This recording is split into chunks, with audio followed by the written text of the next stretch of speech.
జై శ్రీరామ్. అందరికీ నమస్కారం. వెల్కమ్ టు న్యూస్ అఖండ. నేను మీ కస్తూరి శ్రీధర్. మిత్రులారా, ఐయుఎంఎల్ అంటే ఆల్ ఇండియా ముస్లిం లీగ్ అని చెప్పేసి అర్థం. ఈ ఐయుఎంఎల్ భారతదేశంలో ముస్లింలు అలాగే ఇతర మైనార్టీ వర్గాల హక్కులు ప్రయోజనాల రక్షణ కోసం అయితే పనిచేస్తుంది. కొంచెం ఓపిక పట్టండి. అదే సమయంలో మత సామరస్యం, లౌకికవాదం అలాగే అన్ని వర్గాల మధ్యన పరస్పర సహకారాన్ని పెంపొందించడం ఈ పార్టీ యొక్క ముఖ్య ఉద్దేశం అని పైకి చెప్పుకుంటా ఉంటుంది. ప్రాక్టికల్ గా కాదు, పైకి చెప్పుకుంటా ఉంటుంది. కానీ ఈ ఐయుఎంఎల్ అనేది అత్యంత మత పిచ్చితో రగిలిపోయేటటువంటి ఒక దిక్కుమాలిన ఇస్లామిక్ సంస్థ. అంతేకాకుండా ఇదొక రాజకీయ పార్టీ కూడా.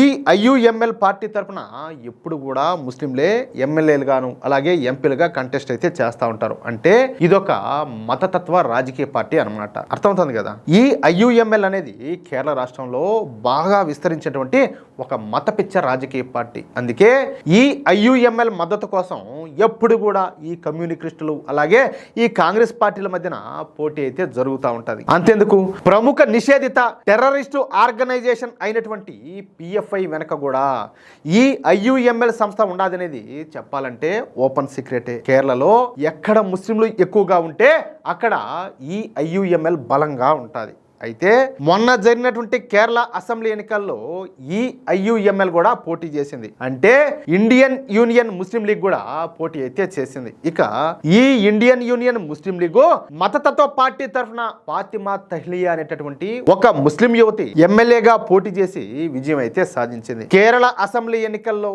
ఐయుఎంఎల్ పార్టీ తరఫున గెలిచినటువంటి మొట్టమొదటి మహిళా ఎమ్మెల్యేగా ఫాతిమా తహ్లియా చెప్పాలంటే చరిత్ర సృష్టించింది. సాధారణంగా పురుషాధిక్యత ఎక్కువగా ఉండేటటువంటి ఈ పార్టీలో ఒక మహిళకు టికెట్ దక్కడం, ఆమె విజయం సాధించడం అనేది చెప్పాలంటే ఒక సంచలనంగా మారింది. కోజికోడ్ జిల్లాలోని పెరంబ్రా అసెంబ్లీ నియోజకవర్గం నుంచి ఆమె పోటీ చేసి అయితే గెలిచింది. అయితే ఈమె మొదటి నుంచి కూడా ముస్లిం మహిళల కోసమే పనిచేస్తా వచ్చింది. ఎప్పుడు కూడా ముస్లిం మహిళల కోసమే పోరాడుతూ ఉంది. మంచిదే. అయితే కేరళ అసెంబ్లీ ఎన్నికల్లో పెరంబ్రా నియోజకవర్గం నుంచి విజయం సాధించేటువంటి ఈ ఐయుఎంఎల్ తొలి మహిళా ఎమ్మెల్యే అయినటువంటి ఫాతిమా తహ్లియా తన నియోజకవర్గంలో ఒక కొత్త రెస్టారెంట్ ప్రారంభోత్సవంలో పాల్గొనింది. అర్థమవుతుందా? దాంట్లో తప్పే ఉన్నది, తప్పేంలే. ఈ సందర్భంగా ఆమె అక్కడ జ్యోతి ప్రజ్వలన అయితే చేసింది. అంటే ఈ విధంగా దీప ప్రజ్వలన చేయడాన్ని కేరళలో నిలవిళక్కు దీపం వెలిగించడం అని చెప్పేసి అంటారు. సహజంగా మన దేశంలో ఏ కార్యక్రమం ప్రారంభించినా లేదా ఏ ప్రారంభోత్సవానికైనా దీప ప్రజ్వలనం చేస్తారు, అంతేనా కాదా? కానీ ఈ ముస్లిం మహిళ అయినటువంటి ఫాతిమా తహ్లియా ఈ విధంగా దీప ప్రజ్వలన చేయడం కేరళలో చెప్పాలంటే పెద్ద వివాదంగా మారిపోయింది. మీరు అనుకోవచ్చు, ఇదేంద్ర స్వామి దీపం వెలిగడంలో తప్పే ఉన్నదని చెప్పేసి. అంటే మీలో కొంతమందికి ఈ పాటికి అది స్ట్రైక్ అయింటుంది. చూడండి, ఇంకా విషయం చాలానే ఉండదు. ఈ వివాదాన్ని ప్రారంభించింది మన హిందువులు కాదు, ముస్లింలే. సమస్త కేరళ జమియతుల్ ఉలామా అనేటటువంటి సంస్థ ఈ వివాదానికి తెరలేపింది. ఈ సమస్త కేరళ జమియతుల్ ఉలామా అనేటటువంటి సంస్థ ఒక సున్నీ మత ఛాందసవాద సంస్థ. ఇక మహిళా ఎమ్మెల్యే అయినటువంటి ఫాతిమా తహ్లియా దీప ప్రజ్వలన చేయడాన్ని తీవ్రంగా ఈ సంస్థ అయితే తప్పుపట్టింది. అంతేకాకుండా ఈ విషయంలో కేరళలో ఒక పెద్ద సమావేశాన్ని కూడా ఏర్పాటు చేసింది. ఈ సమావేశంలో మహిళా ఎమ్మెల్యే అయినటువంటి ఫాతిమా తహ్లియాను ఈ సంస్థ తీవ్రంగా తప్పుపట్టింది.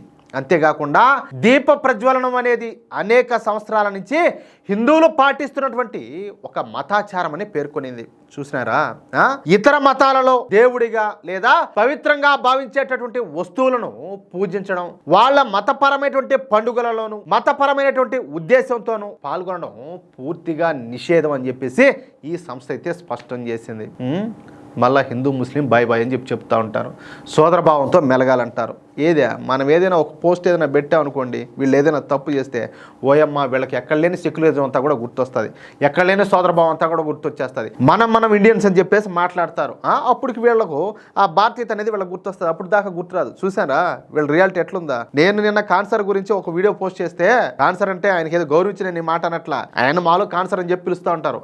ఆయన గురించి వీడియో చేస్తే చాలా మంది మాట్లాడినారు, నన్ను చాలా మంది దూషించినారు కూడా. ఇదిగో ఇట్లుంటది వీళ్ళ అసలు రూపం. ముస్లిం ఇస్లాం బోధనలకు విరుద్ధమైన ఇతర మత విశ్వాసాలను మనస్ఫూర్తిగా అంగీకరిస్తూ ఈ దీపాన్ని వెలిగిస్తే వాళ్ళను ఇస్లాం నుంచి తరిమి వేస్తామని చెప్పేసి వాళ్ళైతే హెచ్చరించినారు.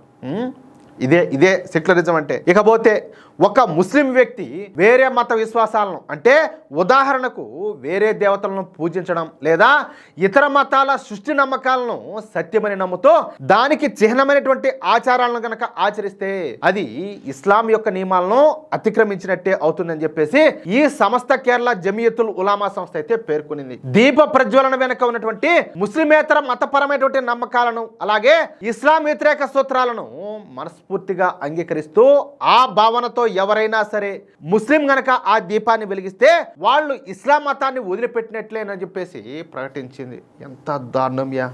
ఒకవేళ ఆ మత విశ్వాసాలను నమ్మకపోయినప్పటికీ కేవలం ఇతరుల యొక్క మతాచారాలను ఫ్యాషన్ కోసమో లేకపోతే సెక్యులరిజం కోసమో అనుసరిస్తూ ఆ పని గనక చేస్తే వాళ్ళు ఇస్లాం నుంచి బయటకు పంపినట్టు కాదు, కానీ తీవ్రమైనటువంటి పాపం చేసినట్లే అవుతుందని చెప్పేసి కూడా పేర్కొనింది. అంటే ఇట్లా ఎట్ట వీలైతే అట్లా మొత్తంగా ఈ సంస్థ కేరళ జమియతుల్ ఉలామా సంస్థ ఆ మహిళా ఎమ్మెల్యేకు ఒక ప్రత్యేకమైనటువంటి సమావేశం ఏర్పాటు చేసి మరి ఒక గట్టి వార్నింగ్ అయితే ఇచ్చినారు. మళ్ళీ ఇటువంటి పని గనక చేస్తే ఆమెను ఇస్లాం నుంచి బహిష్కరిస్తామని చెప్పేసి తెలియజేశారు. కానీ మన సన్నాసులు మాత్రం, మన పోరంబోకు ముండాకుడుకులు మాత్రం, మన సూడో సెక్యులర్ ముండాకుడుకులు మాత్రం చూశారు కదా మీరు కూడా, ఈ ముస్లింల టోపీలు పెట్టుకొని వాళ్ళు వేసుకొని ఈ బట్టలంతా కూడా వేసుకొని వార్ యాక్షన్ అంతా కూడా వేస్తూ ఉంటారు. వాళ్ళ పండుగలు వచ్చాయనుకో వాళ్ళ కోసం ప్రత్యేకంగా విందులు కూడా ఇస్తూ ఉంటారు. మరి మన సంస్థలు కూడా ఈ విధంగా గనక మాట్లాడితే, ఈ విధంగా గనక చేస్తే వీళ్ళందరూ కూడా ఊరికే ఉంటారా? ఎవరు ఈ సెక్యులర్ ముసుగులు వేసుకొని వీళ్ళంతా ఉన్నారు కదా సూడో సెక్యులర్ గాళ్ళంతా కూడా, వీళ్ళు ఊరికే ఉంటారా? అస్సలు ఊరికే ఉండరు. పైగా మన సంస్థలనే, ఏది మన ఆర్ఎస్ఎస్ కావచ్చు, బజరంగ దళం కావచ్చు, లేకపోతే హిందూ వాహిని కావచ్చు, విశ్వ హిందూ పరిషత్ కావచ్చు, మన సంస్థలనే మత ఛాందసవాద సంస్థలుగా ముద్రేస్తారు. మన సంస్థలను చెప్పాలంటే బహిష్కరిస్తారు కూడా. కానీ వీళ్ళు చేస్తే మాత్రం సంసారం, మనం చేస్తే మాత్రం అది వీళ్ళ బతుకంతా కూడా. వీళ్ళు ఎటువంటి తప్పులు చేసినా, ఎటువంటి మాటలు మాట్లాడినా చర్యలు మాత్రం ఉండవు. పైగా అది మతాచారం అంటూ వెనకేసుకొస్తూ ఉంటారు. అదే గనక మనోళ్ళు చేశారనుకో ఇంకెట్ట ఉంటుందో మీకు అందరికీ బాగా తెలుసు. నేను ప్రత్యేకంగా ఏం చెప్పాల్సిన అవసరం లేదు. అది వాళ్ళకు మనకు ఉండేటటువంటి తేడా. ఎంతసేపటికి ఒక హిందూగా పుట్టి హిందువులను దూషించడం కాదు. ఒరే స్వామి వాళ్ళు ఎట్లుండారు, వాళ్ళు ఏ పరిస్థితుల్లో ఉండారు అనేది మీరు ఒకరు అర్థం చేసుకోండి. చిన్న పిల్లవాళ్ళు కూడా హిందువులంటే ద్వేషాన్ని నూరిపోస్తున్నారు, హిందువుల మీద విషయాన్ని నూరిపోస్తున్నారు.